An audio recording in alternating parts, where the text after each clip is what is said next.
துன்மார்க்கரை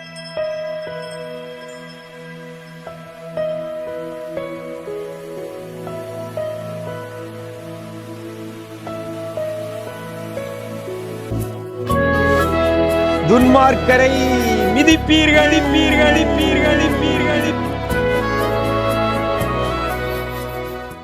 கிறிஸ்துவில் பிரியமானவர்களே, ஆண்டவரும் இரட்சகருமாகிய இயேசு கிறிஸ்துவின் ஈடு இணையற்ற நாமத்தில் உங்களுக்கு அன்பின் வாழ்த்துக்கள். நல்லா இருக்கிறீங்களா?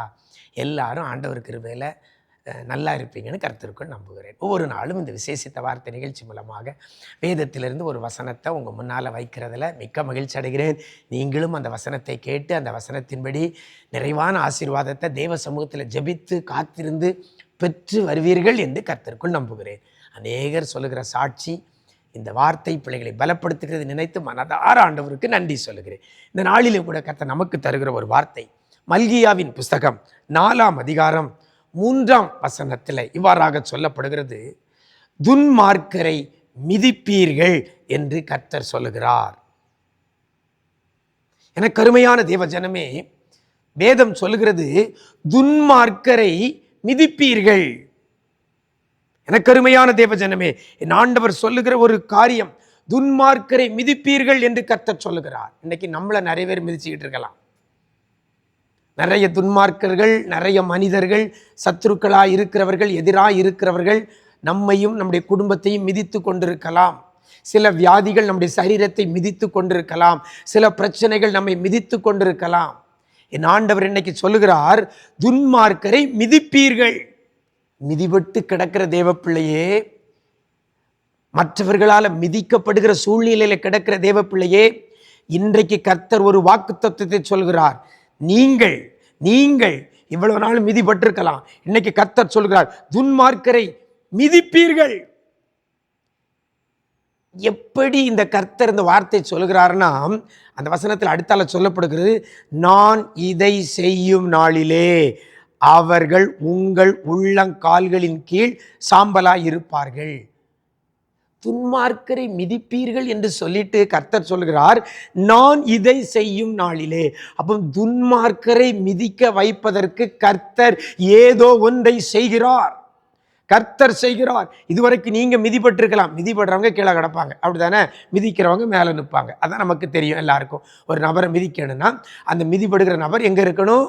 காலுக்கு கீழே கிடக்கணும். மிதிக்கிற நபர் மேலே நிற்கணும். அப்போ பாருங்க, வசனம் சொல்கிறது, நான் இதை செய்யும் நாளில் நீங்கள் துன்மார்க்கரை மிதிப்பீர்கள் என்று சொல்லுகிற கர்த்தர், அந்த துன்மார்க்கரை மிதிக்கக்கூடிய அந்த நாளில, நான் இதை செய்யும் நாளில் என்ன செய்வாராம்? வசனம் சொல்கிறது, அவர்கள் என்றால் துன்மார்க்கர் உங்கள் உள்ளங்கால்களின் கீழ் சாம்பலாய் இருப்பார்கள். அப்படின்னா உங்களை கஷ்டப்படுத்தினவங்க, உங்களை மிதிச்சவங்க, உங்களை நெருக்கினவங்களை, உங்களை உபத்திரவப்படுத்தினவங்களை, உங்களை வியாதியை கொடுத்த அந்த சத்துருவை கர்த்தர் உங்கள் காலுக்கு கீழே எப்படி வைப்பாராம்? உயிரோடு அல்ல, உங்கள் உள்ளங்கால்களின் கீழ் சாம்பலாயிருப்பார்கள்.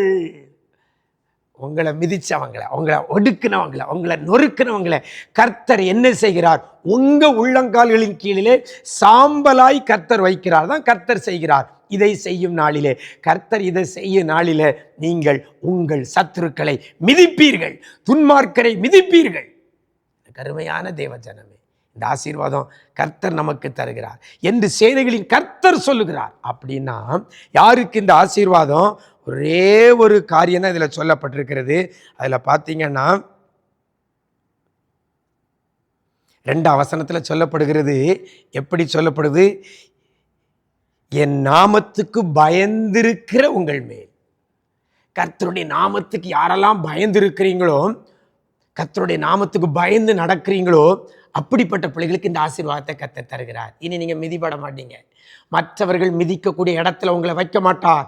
உங்களை மிதித்தவர்களை கர்த்தர் உங்கள் கால்களுக்கு கீழே சாம்பலாய் கொண்டு வந்து நிறுத்துவார். நீங்கள் துன்மார்க்கரை மிதிப்பீர்கள். எனக்கு அருமையான தேவ ஜனமே, அவருடைய நாமத்துக்கு பயந்து நடங்க. கர்த்தருடைய நாமத்துக்கு பயந்து நடங்க. கர்த்தர் இந்த ஆசீர்வாதத்தை உங்களுக்கு தருவார். பயப்படாதங்க. இந்த வார்த்தையின்படி துன்மார்க்கரை மிதிப்பீர்கள், நான் இதை செய்யும் நாளில். அப்போ இந்த காரியத்தை செய்யும்படி கர்த்தர் தான் கிரியை செய்கிறார். ஆண்டவரே, இந்த காரியத்தின்படி எனக்கு செய்யுங்கப்பா, நம்முடைய நாமத்துக்கு பயந்து நடப்பேன்னு சொல்லுங்க. கர்த்தர் பெரிய காரியங்களை செய்வார். நாம் ஜெபிக்கலாமா? நேசிக்கிற நல்ல பிதாவே, இந்த ஆசீர்வதிக்கப்பட்ட இந்த நல்ல நாளிலே ஆண்டவரே, மற்றவர்களால் ஒடுக்கப்படுகிற சூழ்நிலையில், மிதிக்கப்படுகிற சூழ்நிலையில், கைவிடப்பட்ட சூழ்நிலையில், சத்துருக்களால், வியாதிகளால், எதிராயிருக்கிற மனுஷீக வல்லமையினால் மிதிக்கப்படுகிற நிலையில் கிடக்கிற பிள்ளைகளுக்கு கொடுத்த வார்த்தைக்காக நன்றி செலுத்துகிறோம். யார் யாருடைய நாமத்துக்கு பயந்திருக்கிறார்களோ, கர்த்தருடைய நாமத்துக்கு பயந்திருக்கிறார்களோ, அப்படிப்பட்ட